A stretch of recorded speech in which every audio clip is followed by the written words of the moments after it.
कौन है सर? राम का दायरा मैं आप किसे आपको दे रहे हैं? नहीं, मैं आपको एक एग्जांपल दे रहा था जब आपने हम्म। कहा कि भाई लोग कहते हैं या माना जाता है कि जंग से कुछ हासिल ही नहीं होता। हम्म। तो अगर अगर ऐसा होता तो यहाँ राम कौन है वो सवाल नहीं है। मेरे हम्म। कहने का तात्पर्य ये है कि जंग अनिवार्य अच्छा, ये थी। भी माना जाए सर तो जंग तो शुरू ही नहीं हुई थी, ये तो जवाबी जंग क्यों कार्रवाई नहीं की जा रही थी। शुरू? जी। ओके, हम्म। कोई नहीं, जंग पाकिस्तान ने पूरी तरह की। पाकिस्तान ने हमारे सिविलियन ठिकानों को टारगेट किया, 500 से ज्यादा ड्रोन अटैक किए, मिसाइल अटैक किए। अगर ये भी जंग नहीं है तो मुझे नहीं मालूम इस देश की सरकार को क्या लगता है कि जंग क्या होगी, मुझे नहीं पता। हम्म। लेकिन जब सिविलियंस को टारगेट किया गया, हमारे देश के सैनिकों को टारगेट किया गया, सिविलियन एरियाज पे बम गिराने के प्रयास किए गए, दो जी। बार एयरक्राफ्ट हमारी सीमा के अंदर घुसाने का प्रयास किया। हम्म।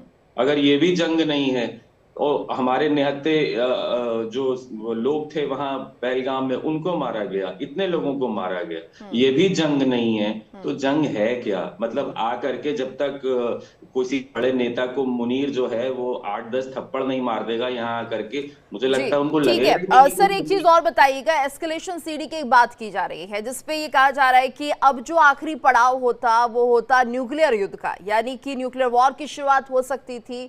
तो इसे कितना आप सही मानते हैं? देखिए, मुझे उस पे डाउट है, वो बहुत अनलाइकली चीज है। हम्म। वो तो आप याद करिए जब वाजपेयी जी प्रधानमंत्री थे, कारगिल का युद्ध हो रहा था, तब भी अमेरिकन प्रेसिडेंट बिल क्लिंटन ने वाजपेयी जी से कहा था कि हमें ऐसे सोर्सेज से पता चल रहा है कि पाकिस्तान जो है वो न्यूक्लियर स्ट्राइक करेगा। हम्म। तो वाजपेयी जी ने कितना बढ़िया बयान दिया था कि हो सकता है अगर वो करेगा तो आप उसे रोकिए मत, वो हम्म। 30% हिंदुस्तान खत्म कर देगा, लेकिन फिर पाकिस्तान अगले दिन का सूरज नहीं देखेगा। तो ये फर्क होता है कि जो व्यक्ति यहाँ पे फैसले कर रहा है उसमें हिम्मत कितनी है, उसका साहस कितना है, फर्क वहां पे है। ठीक है, आप हमारे साथ बने रहिएगा। हमारे संवाददाता रमन भी लगातार मौके से जुड़े हुए हैं। रमन, आपसे समझना चाहेंगे फिलहाल अगर हम आज की बात करते हैं तो किस तरह का माहौल दिख रहा है एलओसी को लेकर, इंटरनेशनल बॉर्डर को लेकर?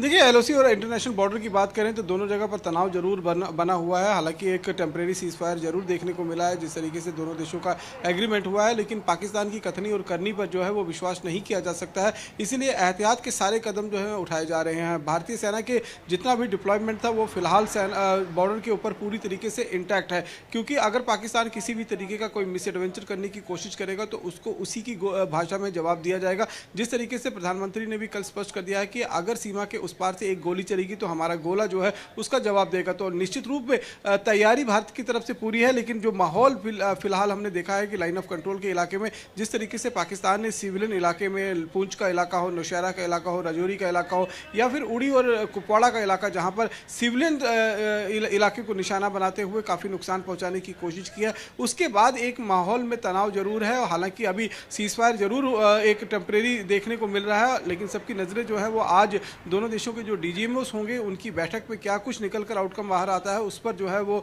ध्यान केंद्रित रहेगा। इसीलिए एहतियात के तौर पर अभी भी गार्ड जो है वो पूरी तरीके से डाउन नहीं किया गया है। एहतियात जो है वो पूरी बरती जा रहे हैं। गांव जो है वो लाइन ऑफ कंट्रोल के साथ सटे हुए हों या फिर इंटरनेशनल बॉर्डर के साथ लगे हों, उनको पूरी तरीके से खाली रखा गया है। साथ ही साथ में स्कूल कॉलेजेस जितने भी हैं, ये 5 डिस्ट्रिक्ट हैं, खासतौर पर जम्मू कश्मीर की अगर हम पूरी बात कर लें तो जो सरहद के साथ लगते हुए इलाके हैं वहाँ पर स्कूल कॉलेजेस को आज के दिन के लिए भी बंद किया रखा गया है। अब देखना ये होगा कि जब 12 बजे दोनों देशों के बीच में डीजीएमओस की बैठक होती है, हॉटलाइन पर बातचीत होगी, तो क्या क्या मुद्दे उसमें डिस्कस होती हैं और किस तरीके से चीज़ों को आगे बढ़ाने की कोशिश की जाएगी। क्या पाकिस्तान का वो रवैया रहेगा कि वो उस चीज़ों को डी एस्केलेट कर कर अब आगे आतंकवाद के खिलाफ जो है वो लड़ाई लड़ेगा? क्योंकि भारत की तरफ से ये स्पष्ट किया गया है कि जो चर्चा होगी वो सीधे सीधे 2-3 मुद्दों पर होगी। कश्मीर पर जो है वो किसी तरीके से कोई चर्चा नहीं होगी। इसके साथ साथ में आतंकवाद के खिलाफ पाकिस्तान को कारगर कार्रवाई करनी होगी। इस चीज़ का भरोसा जो है वो न केवल भारत को बल्कि अमेरिका को भी जो है ये भरोसा उनको देना होगा। इसके साथ साथ में अगर आप देखें तो कश्मीर जो पीओके का हिस्सा है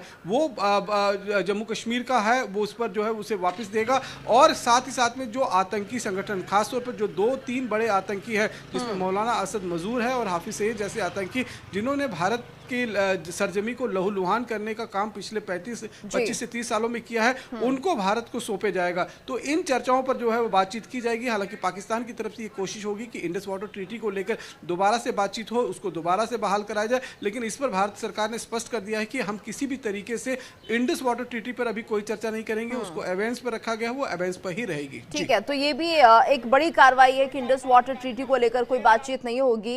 मेजर आशीष, आप इस फैसले को कैसे देखते हैं कि ठीक है बाकी सब चीजें जो हो रही है, लेकिन जो बड़े फैसले ले लिए गए हैं इंडस वाटर ट्रीटी को लेकर उस पर काम किया जाएगा, जो बाकी नदियां हैं जो काम वहां पर चल रहा है, किसी का रुख मोड़ा जा रहा है, किसी का बंद किया जा रहा है, तो इसको लेकर तो भारत ने भी कोई फैसला नहीं दिया और कुल मिलाकर जो पहले समझौता हुआ था वही अब बरकरार है, यानी अभी जो हाल फिलहाल लिया गया पिछले 5 दिनों के अंदर वो फैसला बरकरार रहेगा।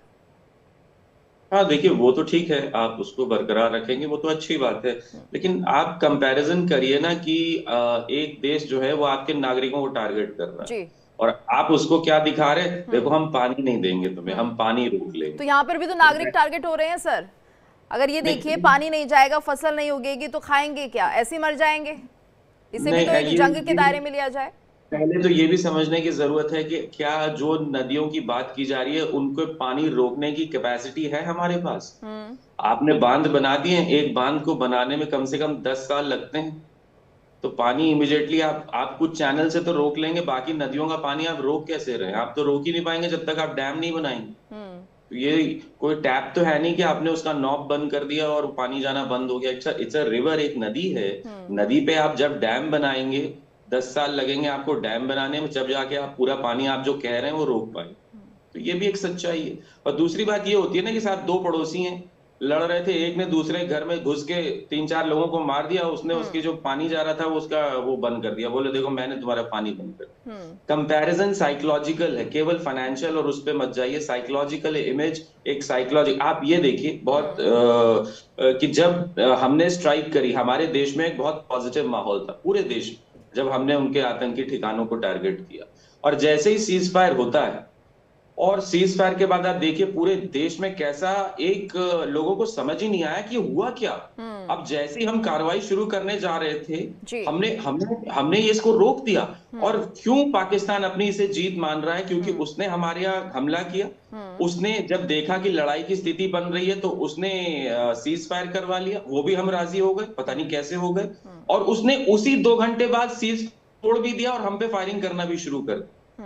तो कहीं ना कहीं तभी आप देखिए, आप सीज फायर के बाद देख लीजिए पूरे हिंदुस्तान में अगर कोई सिविलियन एक झंडा लेकर के जश्न मनाता हुआ घूम रहा हो, वहीं हजारों सिविलियन जो है पाकिस्तान में झंडे लेकर के घूम रहे थे। बिल्कुल। क्यों? उसके और भी कारण है। हमने उनका जो IMF का जो उनको ग्रांट मिलनी थी, हमने प्रयास किया, हम विफल रहे, पाकिस्तान को फिर भी ग्रांट मिल गई। बलूचिस्तान ने अपनी आजादी की घोषणा की, हम उसमें भी खड़े नहीं हुए, उसकी आजादी में वहां भी हम हार गए। तो आपने एक मिलिटरीली नहीं हार रहे हैं, वो साइकोलॉजिकली एक इमेज वाइज भारत की हार है।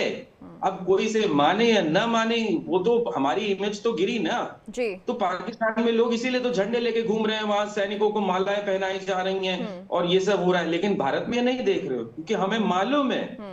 हाँ, यानी भारत ये चाह रहा था कि कोई बड़ी कार्रवाई हो जाए, शायद नहीं हुआ। आप सही कह रहे हैं, उम्मीदों पर भारत सरकार उतना आगे खड़ा नहीं उतर पाई जो कार्रवाई करनी चाहिए थी। लेकिन एक तरफ सर ये बात भी समझनी होगी, जिस तरह से चीन की तरफ से ये बयान आता है कि मैं पाकिस्तान को पूरा सपोर्ट कर रहा हूँ, समर्थन कर रहा हूँ। पहले तो वो ये देखिए कि दबे छिपे कर रहा होगा, सपोर्ट सामने नहीं आया, लेकिन फिर खुलकर वो सामने आता है सीज फायर के दौरान कि देखिए मैं सपोर्ट करता हूँ पाकिस्तान को, जो मदद चाहिए मैं दूंगा। तो आप इसे कैसे समझते हैं? मतलब कि ये क्या चाह रहा था चीन उस वक्त, क्या संदेश वो देना चाहता था कि भारत की तबाही हो? भारत अगर एक बार जंग के मैदान में आ जाए तो जाहिर सी बात है नुकसान तो हमारा होगा ही, क्योंकि पाकिस्तान के पास तो सर कुछ भी नहीं है खोने के लिए।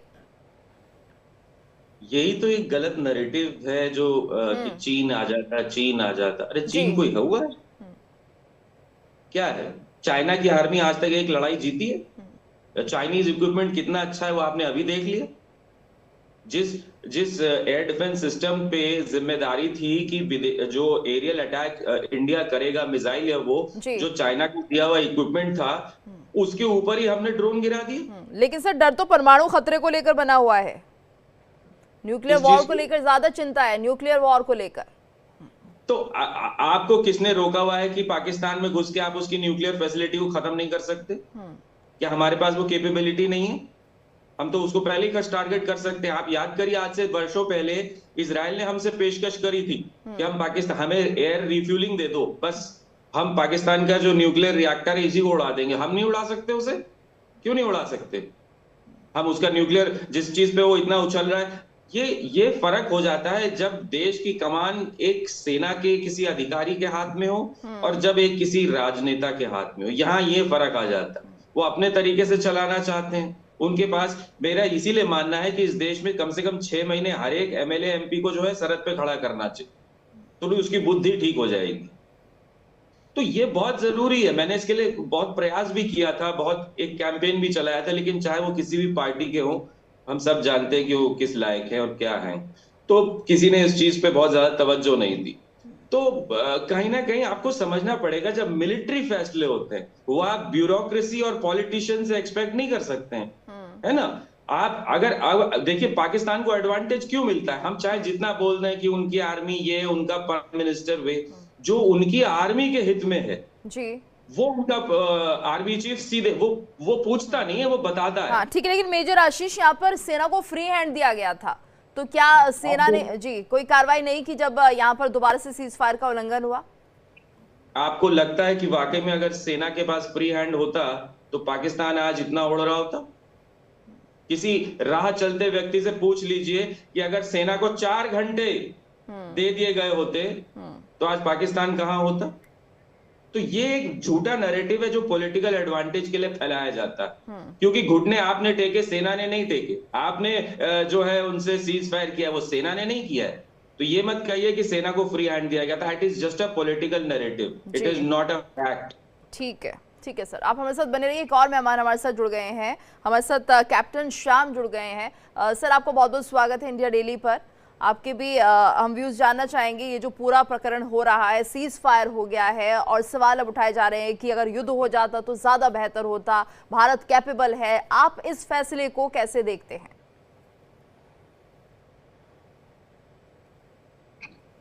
श्याम सर मेरी आवाज आ रही है आपको? और देश को भी सलाम। जी आ रही है आपको? आ रही है आवाज मेरी? जी सर, जय हिंद सर। जय हिंद आपको, जय हिंद, भारतीय सेना को जय हिंद और देश को भी जय हिंद, जिन्होंने बहुत ही उत्साह के साथ सेना का मनोबल बढ़ाया। और ये जो 4-5 दिनों का जो मिलिट्री ऑपरेशंस था, उस पे देश का मनोबल प्रशासन के साथ और पॉलिटिकल विल के साथ रहा। मैं आपको ये बताना चाहूं सबसे पहले कि ये सीज फायर नहीं है, ये संघर्ष विराम है। ना तो युद्ध था और ना हमने युद्ध का कोई ऐसी बात की थी। तो सबसे पहले ना तो ये युद्ध विराम है और ना ही ये सीज फायर है, ये सिर्फ एक संघर्ष विराम है। और अभी ये विराम तात्कालिक है, ये अभी चल रहा है। तो अभी देश को ये समझना है कि ऑपरेशन सिंदूर खत्म नहीं हुआ है।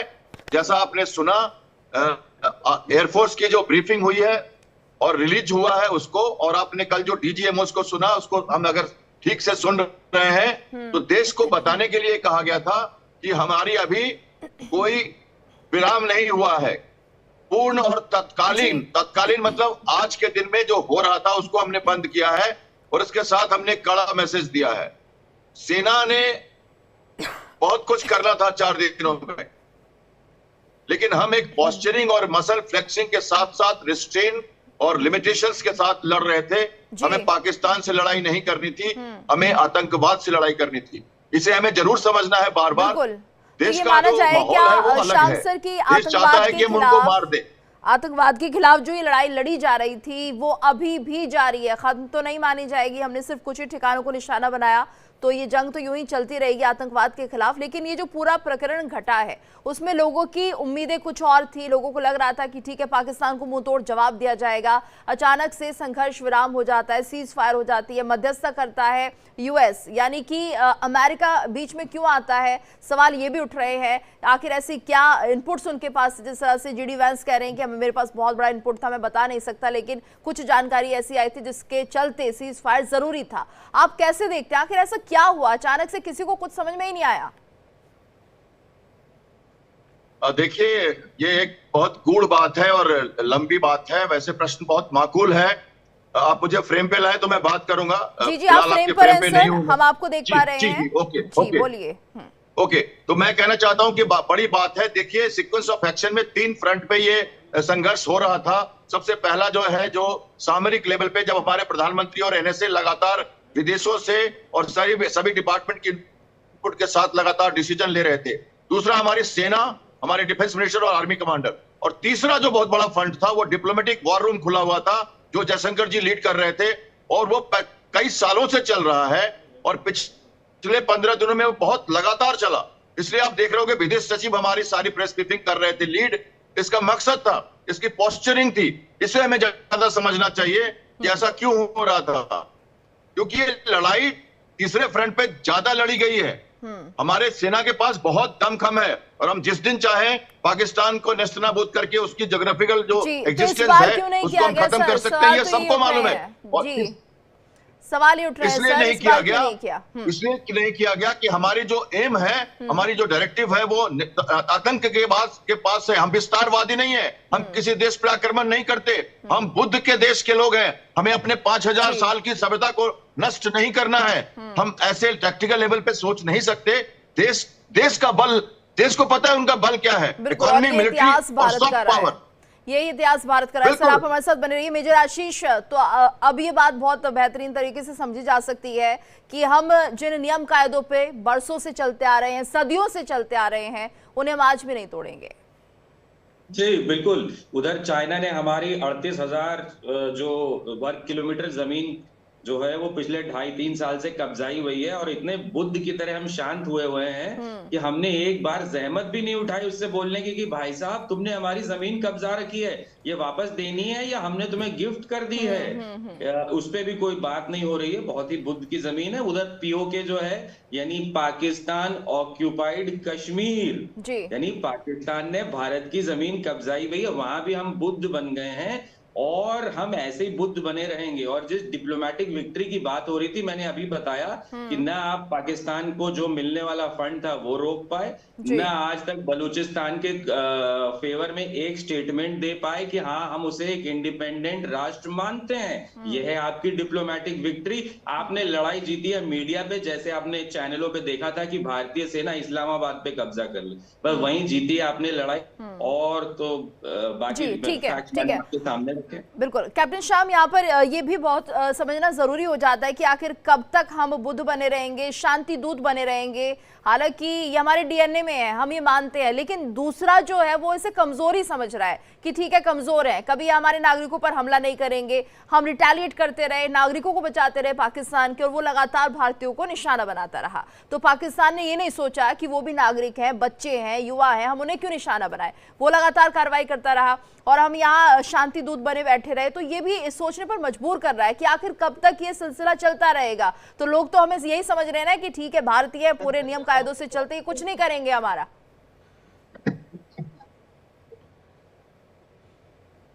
बिल्कुल नहीं मैम, ऐसा नहीं है। देखिए, हम शांति के दूत जरूर हैं, पर हम ऐसे भी नहीं है कि हम कुछ कर नहीं सकते। आपको पता होना चाहिए कि हमारे पास वो शक्ति है। हम 10 गुने बड़ी सेना है पाकिस्तान से, और ये हमारे लिए बहुत ही छोटी सी बात है कि हम कभी भी उनको नेस्तनाबूद करें।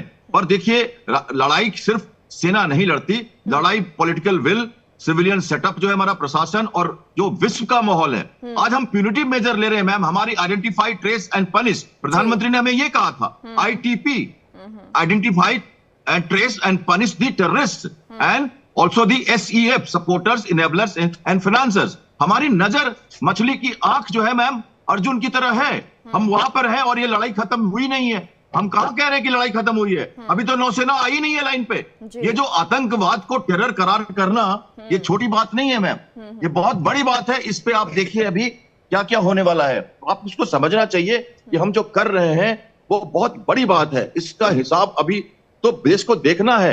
अभी तो हमने शुरुआत की है, ये अंत नहीं है, ये अंत की शुरुआत है। आपको बहुत रिस्ट्रेन और लिमिटेशन से रहना चाहिए।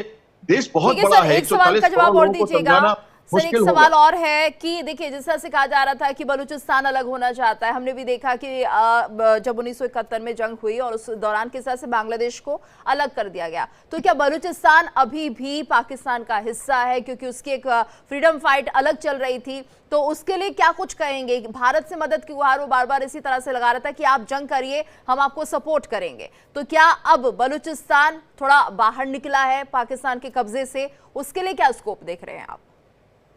सबसे पहले तो मैं कहना चाहूंगा कि पाकिस्तान का अंदरूनी मामला है और भारत ऐसे मामलों में हस्तक्षेप नहीं देता। हमारी जो नीति है, पॉलिसी है, वो बिल्कुल क्लियर है, तो हम ऐसे मामलों में कहते नहीं। ये जरूर है कि जैसे वो बलूचिस्तान सुलग रहा है, जैसे वो खैबर पख्तूनिया सुलग रहा है, जैसे पश्तून लोगों की लगातार डिमांड है, जैसे सिंध में हो रहा है आक्रोश, अपने ही सरकार अपनी मिलिट्री के अगेंस्ट में जाकर वो विद्रोह कर रहे हैं।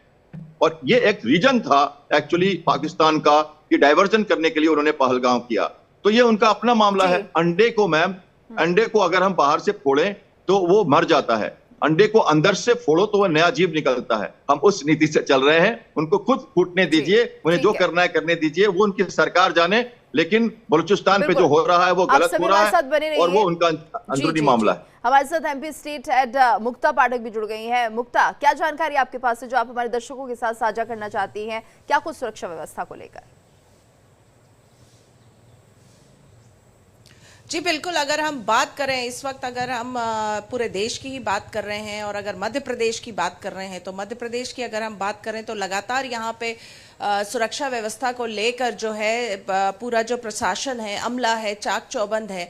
और अभी हम लोगों ने कुछ दिन पहले देखा था, देखिए जिस तरह से जो बात सामने आ रही है कि एक जो बात आई कि सीज फायर की बात है, तो उसको लेकर भी जो लोगों का कहना है, लोगों का, हालांकि उसके बाद हमने देखा कि पाकिस्तान जो है उसकी तरफ से फायरिंग होती रही थी, लोगों के मन में ये रोष है कि पाकिस्तान जो कहता है वो कभी करता नहीं है। तो क्या भारत को जो है इस वक्त किस तरह की जो है रणनीति अपनानी चाहिए? कल हम लोगों ने यहाँ बहुत सारे लोगों से बात की थी भोपाल में, तो भोपाल में जो अगर मैं बात करूं, मध्य प्रदेश की अगर बात करूं, तो यहाँ की जो लोगों का जो कहना है वो यही कहना है कि जो है पाकिस्तान पे भरोसा नहीं किया जा सकता और भारत को जो है फूक फूक के कदम रखना चाहिए और बहुत ज्यादा पाकिस्तान की बातों पे या उसके जो उस पे है वो जो उस पे एतबार नहीं करना चाहिए। जी बिल्कुल, और इसी को लेकर हम चर्चा भी कर रहे हैं मुक्ता कि जिस दौरान सीज फायर होता है उस वक्त भारतीय समझ नहीं पाते आखिर क्या हुआ, और इसी को लेकर एक विश्लेषण करने की कोशिश भी की जा रही है। कैप्टन शाम भी हमें समझाने की कोशिश कर रहे हैं कि हम चारों तरफ देखकर चल रहे हैं, अंतर्राष्ट्रीय मंच पर क्या हमारी छवि है उसे भी देखना जरूरी है, और युद्ध की शुरुआत नहीं की गई थी, सिर्फ रिटेलिएट किया जा रहा था। लेकिन शाम से यहाँ पर यह भी समझना होगा कि अगली बार जिस तरह से मुंहतोड़ जवाब देने की बात की जा रही है वो दिया जाए। अगर यहाँ पर कोई आतंकी घटना घटती है और जिस तरह से डिक्लेयर कर दिया गया है कि वो एक्ट ऑफ वॉर के दायरे में आएगा, तो वो होना चाहिए और उस वक्त भी कड़ा और बड़ा जवाब देना चाहिए पाकिस्तान को।